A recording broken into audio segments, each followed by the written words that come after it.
Hello and welcome to HITC Sport. Right, my name's James and today I'm going to look at one player every Premier League club should sell this summer. Some players need to go and get some minutes, whilst for others, it's time the club just cut the losses and cash in right now. We'll be going through this in alphabetical order because I'm not some kind of maniac, so let's start with Arsenal. Arsenal burnt Leno. In years gone by, I would probably just say Granit Xhaka here and be done with the whole thing, but the Swiss midfielder is in the midst of his 15th renaissance at the Emirates and the Arsenal faithful are falling in love with him all over again. At least this time it won't end in tears, right? Right?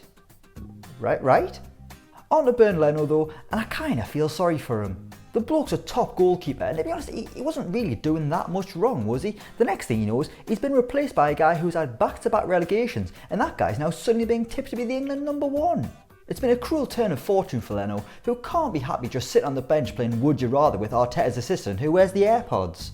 It's time to cash in, it's time for Leno to go be #1 somewhere else, and it's time for Ramsdale to finish that big bag of chips.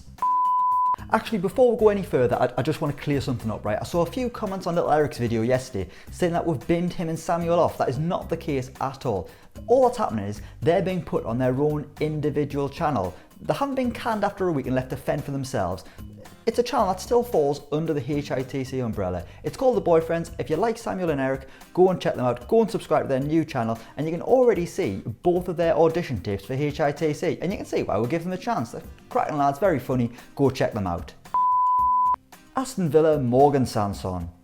At this rate, Morgan Sanson's Aston Villa career is only going to be a little bit longer than my HITC hiatus. He arrived with so much promise and French sex appeal that your missus was suddenly very interested in watching Aston Villa, but by the end of it, it just hasn't really worked out. Like the fully evolved version of Remy Cabella, Sanson can barely get a kick in the Premier League, and Steven Gerrard just doesn't seem interested. Christ, he's probably getting Alberto Aquilani flashbacks. Sanson might as well pack his bags now and get himself away. There's no way it's going to get any better. I mean, can you see Morgan Sanson getting into this Aston Villa team? I can't. Brentford, Saman Ghoddos. Okay, picking someone for Brentford was actually quite difficult because they're a bit of a weird team. They haven't got any real major stars. They're quite a functional team that's always got a chance if Ivan Toney's playing up front and not slandering his employer. But I'll go with Saman Ghoddos, who for me just isn't really up to the task in the Premier League. I mean, Brentford fans might disagree. You might have seen something in Ghoddos that says, yes, he is the man to keep us in the Premier League for the foreseeable future. Christ, that was difficult to say. Well, I don't know why I've left that in and making myself look bad, but whatever, we move. The lad isn't even playing that much either, which might worry him considering he's got a World Cup on the horizon. Then again, he could probably spend the rest of the campaign working in Morrison's calf and he'd still make the Iran squad. To think he was so concerned that he came from Iran. Brighton, Yves Bissouma. You know, before when I said it's kind of time for some players just to be sold and for the team to cash in on them, this is the first example of that. There were a fair few teams linked with Bissouma in January, and you just know they'll come crawling back in the summer as well. I think Brighton are a team that can function without Bissouma. They've got a great style of play, they've got a great manager in Graham Potter. I'm not having any more Brighton slander on this channel for goodness sake. They've got players who can already take Bissouma's place, and they can use the money to, buy a Bissouma replacement. They could maybe buy a striker who can actually score a goal, or they can sign a goalkeeper who isn't out for blood. So Yves, I hope you're very happy with yourself. Take your £50 million and get off my property. Burnley, Wayne Hennessy. For the simple reason, I didn't even know Wayne Hennessy was at Burnley.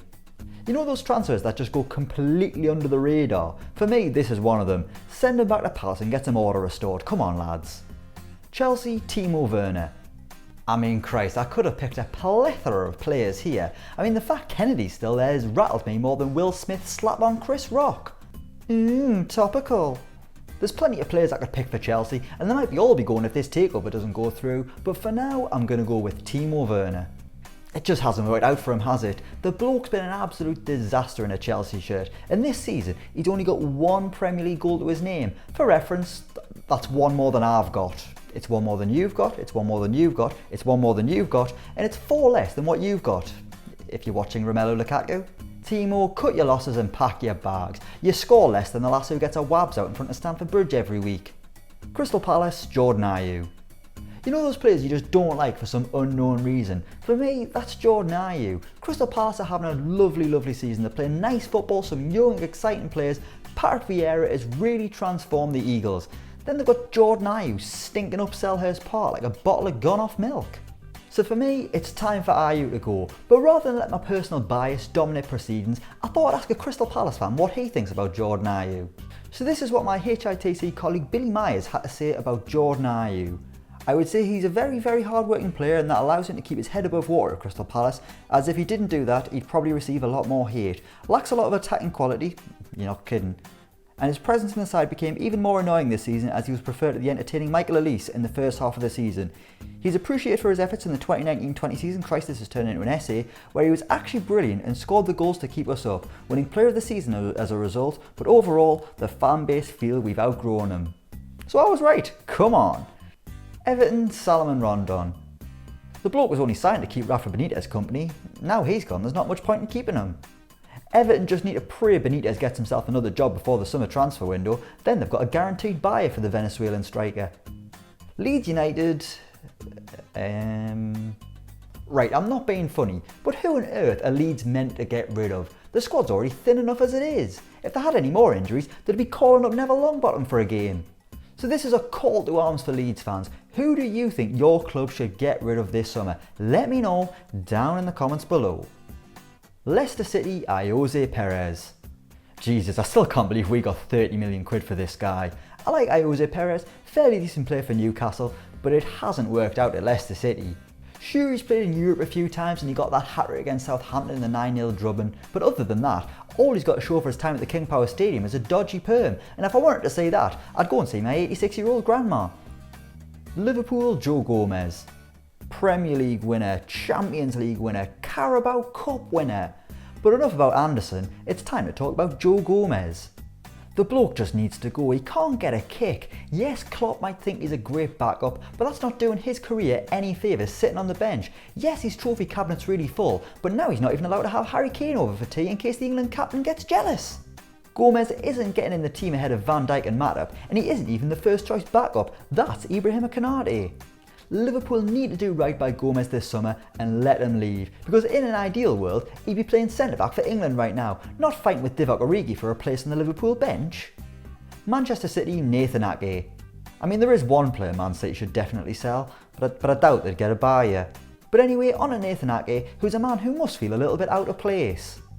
The lad just looks like a competition winner in a sky blue shirt. It's almost disrespectful when you see your team playing against Man City and you see Pep Guardiola's pick Nathan Ake. How bad do you think we are? You've got your Premier League winners medal, Nathan. Now it's time to go play football somewhere else and prove you weren't just at Man City to put the cones out in training. Manchester United, Dean Henderson. Like Joe Gomez, Dean Henderson just simply needs to be allowed to leave. And like Joe Gomez, he's another player whose England career is being killed by sitting on the bench twiddling his thumbs, which must be quite hard when he's got those really big gloves on. I mean, Christ, he couldn't even get in the most recent England squad as fourth choice backup. Fraser Forster got called up ahead of him, for goodness sake. If that doesn't convince him he needs to leave, nothing will. Newcastle United, Miguel Almiron. There's definitely going to be an exodus at St James's Park this summer, it's absolutely nailed on. There's about 10 Newcastle players who are at risk of being axed, which is a little bit worrying when you consider... Sorry, not sure what happened there. Anyway, the Miguel Almiron smile has disappeared.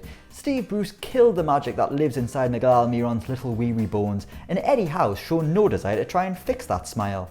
The speedster can't even get in the team ahead of Jacob Murphy right now, which for me would be really worrying, and probably a sign that you need to find yourself a new employer. Norwich City, Max Aarons. Delia Smith, I've got two words for you. Cottage pie. Cash in. Max Aarons was being linked with Barcelona and Bayern Munich 12 months ago, now the bloke's about to be relegated again. His stock is nowhere near as high as it was 12 months ago, and it might even be damaged beyond repair. Norwich need to get as much money as they can, reinvest it into the squad, and prepare for another assault on the Championship title. Southampton, Theo Walcott. I think it's fair to say the Theo Walcott homecoming is over. Once upon a time he was a 16-year-old wandering around South Korea with a camcorder. Now he's 33 with his Premier League dreams in tatters. He just simply isn't Premier League quality anymore, and perhaps it's time, for the first time since 2006, that Theo Walcott drops into the Championship. Tottenham, Harry Kane.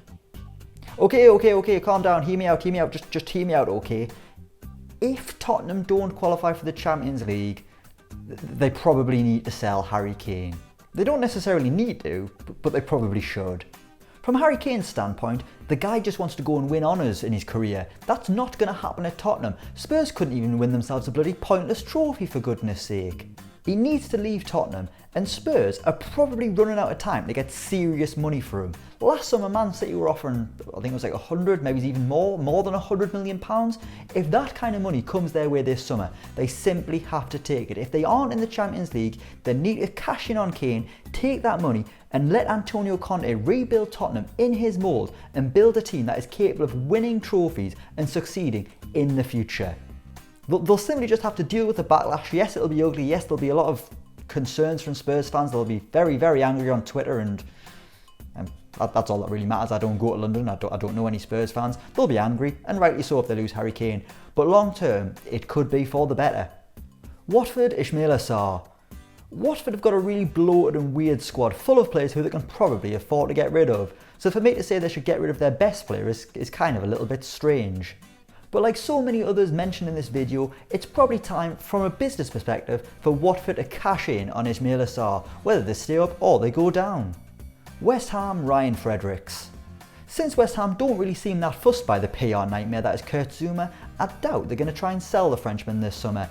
And even if they did want to get rid, I doubt they'd find a buyer. Unless he fancies himself a move to Sunderland. I heard he's got a thing for black cats. So instead, they should probably sack off Ryan Fredericks for the simple reason that he's just not that good. And West Ham are quite good now, and if they want to remain quite good, they should probably have quite good players, which means getting rid of the not quite good players. When you think of it, football's quite a simple game really. It's a wonder so many teams struggle. And finally, Wolves, Totti. I mean, what on earth were they thinking at the start of the season? Playing an Italian legend like Francesco Totti at centre-back. Oh, hang on. It's a different Totti, isn't it? It's not even spelled the same. Bye! So there we have it. That's one player each Premier League club should get rid of this summer, and Leeds United. Let me know what you think down in the comments below. I've been James, this is HITC Sport, and you've been wonderful. Subscribe, like and share the video, and until next time we will see you around.